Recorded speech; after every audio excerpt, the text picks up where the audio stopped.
Avatar: The Last Airbender, Season 2, Episode 1. This episode is a pretty solid episode. It's not one of my favorite episodes. I think what this episode is good for is answering a question that fans ask. See, this episode reminds me of when I was reading Prisoner of Azkaban, and in the book, Harry asks, why doesn't Sirius Black come back as a ghost? I would say spoilers for this book and a movie that's been out for a long time. You know, if you haven't seen it, what are you doing with your life? Or read it, I should say. You know, because that part's not in the movies, I guess, but, you know. Anyways, I remember reading that and thinking, wow, that's a really good writing decision to explain that because that is a question that a fan would have. But also, it serves as a really solid emotional moment.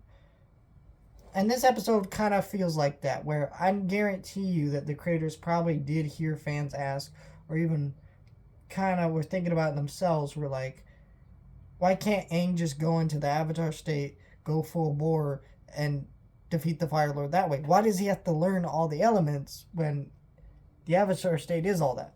And they explain that pretty well.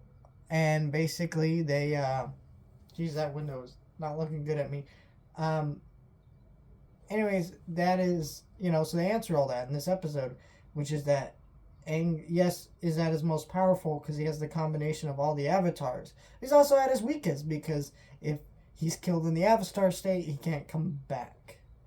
And, well, he could come back, but the reincarnation of all the avatars, the cycle is broken. So it's kind of an interesting story with all that, where I like all that stuff. I think that's a fascinating idea. And so, yeah, but the whole episode is just them trying to get into the Avatar state. And then there's a subplot. It's pretty simple subplot. Basically, Azula comes, says, hey, Father wants you back, which we know is a trick if you know Azula, but if you don't know Azula, shit. You can tell something's very clearly off with her. She's yelling, being a tyrant a little bit, but she tells him, so Zuko believes it. Turns out it's a trap, and now Zuko and Iroh are now considered traitors of the Fire Nation, which we knew from the last season anyways, but now they're officially on the run, and they know it themselves.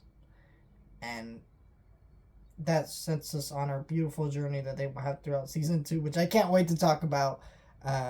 We got quite a few episodes before we get to talk about episodes like Zuko alone and stuff, but just, whew, what a great episode this one is.